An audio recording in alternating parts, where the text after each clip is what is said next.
today than yesterday and the day before. I mean, with each day I get a little bit less sore. Still not fully recovered, but I'm getting there for sure. Is that kind of fully recovered before the next game, or is it always? Yeah, usually you get there by Sunday. 5 minutes beforehand. No. Usually. I mean, tomorrow should be good. So, all your teammates after the game say it fires them up when they see you put your body on the line, making plays. Does it have a similar impact on you? Do you get an edge from making plays like that? I mean, I think just anytime I can try and keep my team on the field, moving the chains and stuff. Obviously, the more we're out there, the better it is for the offense and better it is for the team. I don't know if I really get any extra adrenaline by doing that, but it's just kind of instinctive, I guess. In college, did you ever tell the coaching staff that maybe Kittle needed more targets? No, he was the thing with George. He was injured most of my senior year, so it was kind of tough. So he was probably injured about half the year.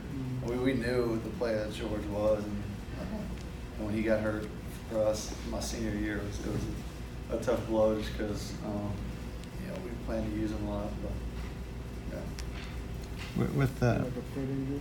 Yeah, he had an ankle, foot, Achilles. He had a couple different ones where it was tough for him to stay healthy for a little while, for most of the senior year.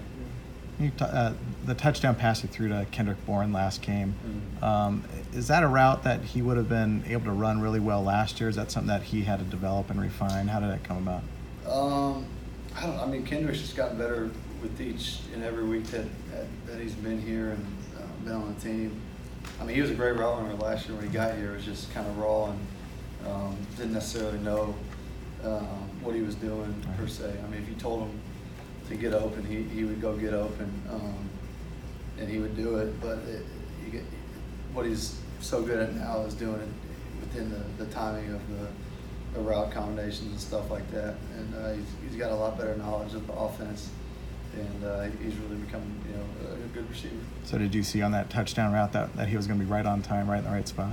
Yeah, definitely. I mean, I count on him to get open versus man on the corner, and he did, and he ended up making a good catch with tight coverage, and it was a big play in the game. Yeah, that touchdown to Kittle, you looked off the safety and made the play to the right side. Is that kind of a product of having a second year in the system, and is that sort of a nuance that you get over time that maybe you didn't have last year? Yeah, I mean, I think so. Just being able to do different things, more things with your eyes and your feet and timing, all that comes with more reps in the offense and more reps with certain players for sure. Yeah.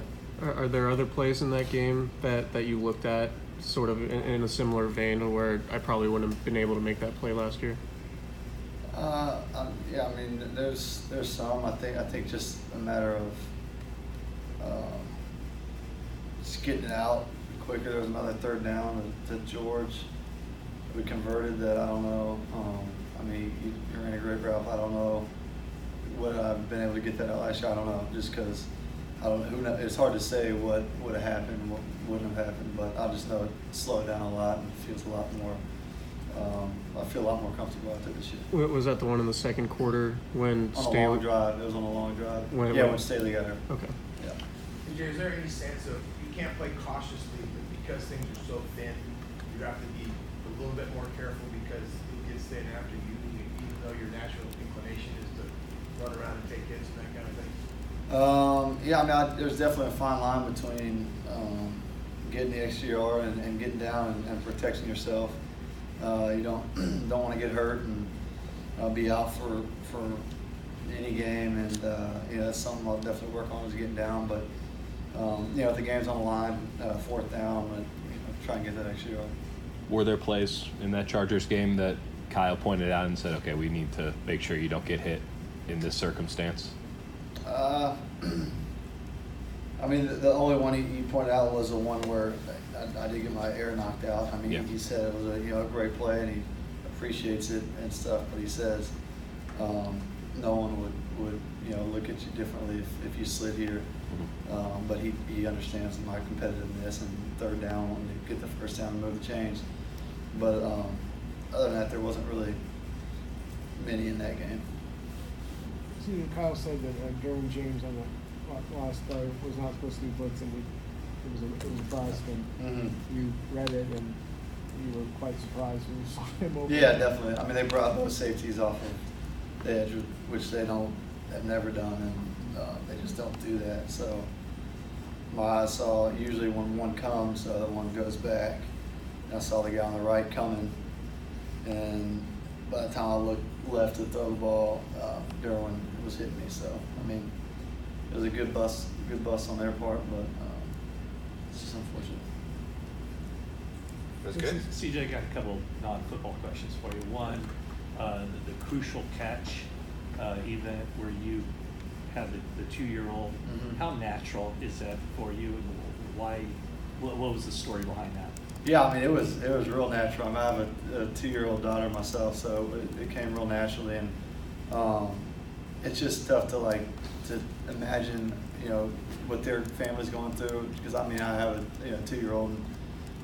If my daughter was in her shoes, it's just you really have to be strong and tough, and not only as a person that has cancer, is battling cancer, but as a family that has to go through it, with their daughter. And I've got nothing but the ultimate respect for all those people there, and they're all just real inspiring stories.